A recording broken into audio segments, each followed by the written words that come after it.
Salut la compagnie, c'est Jules Melon et aujourd'hui dans la Ciné Critique, de retour du cinéma.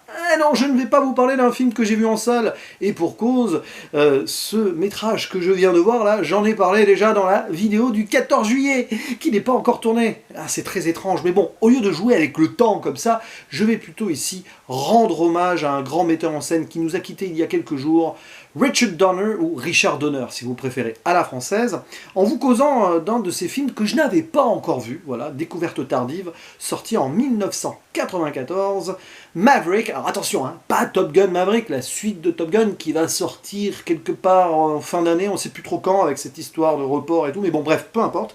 Ici, il s'agit d'un western comique adapté d'une série télé du même nom qui avait dû être faite dans les années 50, 60. Bon, j'ai pas les trucs sous les yeux, tant pis, hein, désolé pour ce manque d'exactitude. Au casting, ici, nous retrouvons dans le rôle principal Mel Gibson, qui avait déjà côtoyé Richard Donner dans L'Arme Fatale 1, 2, 3, je crois, hein, avant 1994. Et il y a également Jodie Foster, voilà, qui parle très bien français aussi, donc on peut le dire à la française, son nom.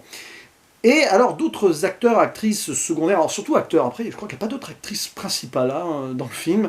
Nous avons quand même, parmi les plus connus, James Garner qui interprétait le héros Maverick dans la série d'origine, Graham Greene qui est un des acteurs d'origine amérindienne les plus connus aux États-Unis, il avait joué notamment dans La Ligne Verte, Alfred Molina aussi est là, dans un rôle de méchant, qu'on voit surtout au début, milieu, fin du film, bon bref. Et il y a également James Coburn, qu'on ne présente plus, voilà, un acteur qui a fait sa carrière quand même plus avant, là il faisait des films plus dans des rôles secondaires à l'époque. Il avait même joué à peu près à la même époque dans Le Professeur Folding. Ouais. Bref, quelle est l'histoire de ce Maverick, qui est un métrage, donc, on va dire, à l'ancienne, mais qui parle aussi de poker, parce que le héros, qui s'appelle Brett Maverick, et pas Bart Maverick, il est appelé comme ça à un moment, mais parce qu'il y a un lien, il y a eu des frères dans la série, bon bref, peu importe.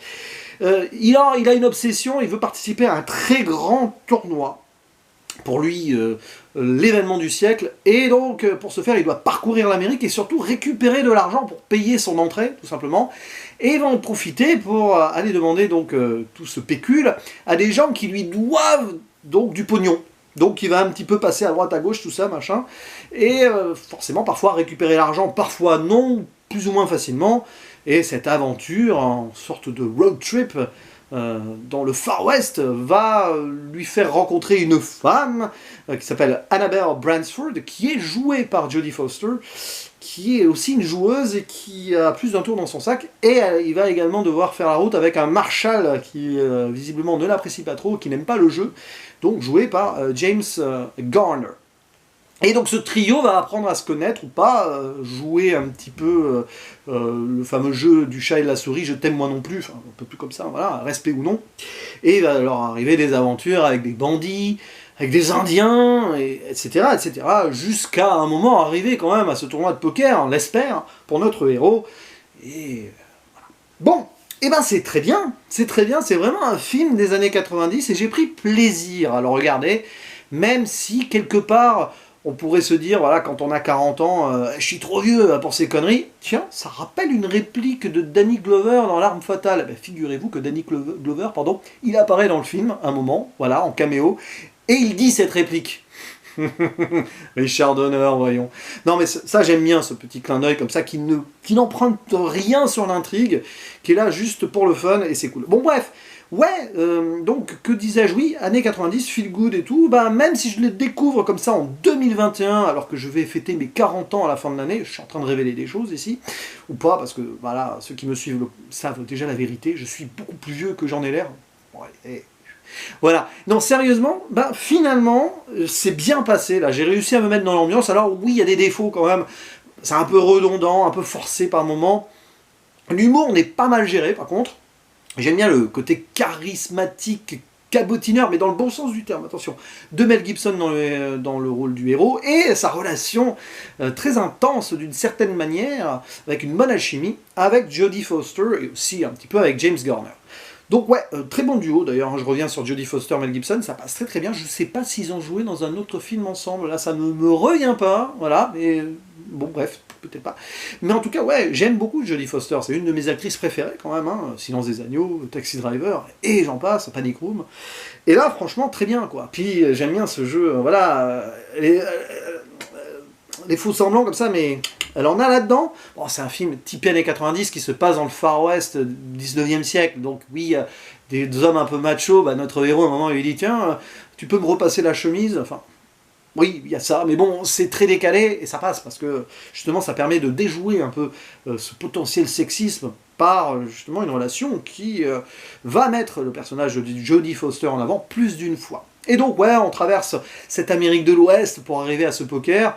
J'aime bien le jeu à un moment qu'il y a avec les Indiens, j'en dis pas plus parce que c'est particulier en fait, ça pourrait être cliché stéréotype sur cette peuplade donc qui, on le rappelle, historiquement était bien là avant les Américains, hein, voilà. Mais on joue aussi, on déjoue un peu ce stéréotype pour en faire quelque chose d'intéressant, je trouve, voilà. Parce que sur le papier, ils sont présentés comme des sauvages qui veulent faire des choses, mais en fait derrière, il y a tout un stratagème, ça j'apprécie l'idée, voilà.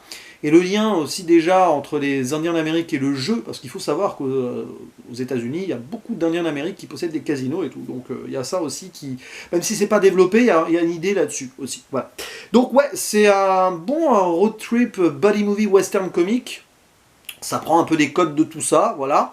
Tout en gardant, on va dire, son style personnel. C'est un film qui se reconnaît parmi tant d'autres, pourtant il emprunte à beaucoup. Voilà, et Richard Donner, il a excellé dans sa carrière à faire cela, c'est-à-dire, c'est pas forcément le réalisateur qui a réinventé le genre du tout, mais il a su s'approprier les univers dans lesquels il a excellé la plupart du temps. Je ne suis pas un ultime fan de Richard Donner, mais j'aime énormément ces deux premiers Superman, enfin, si on considère le deuxième comme à lui, mais bon, c'est compliqué, ça, j'en reparlerai un jour. Les Goonies, je suis pas ultra fan, mais j'adore l'ambiance, ça rappelle des souvenirs. Voilà, Malédiction, la Malédiction. Donc voilà, et puis alors, L'Arme Fatale, par contre, il faudra que je m'y replonge un jour, parce que ça n'a pas été mon délire plus jeune, bizarrement, mais voilà. Hein, bref.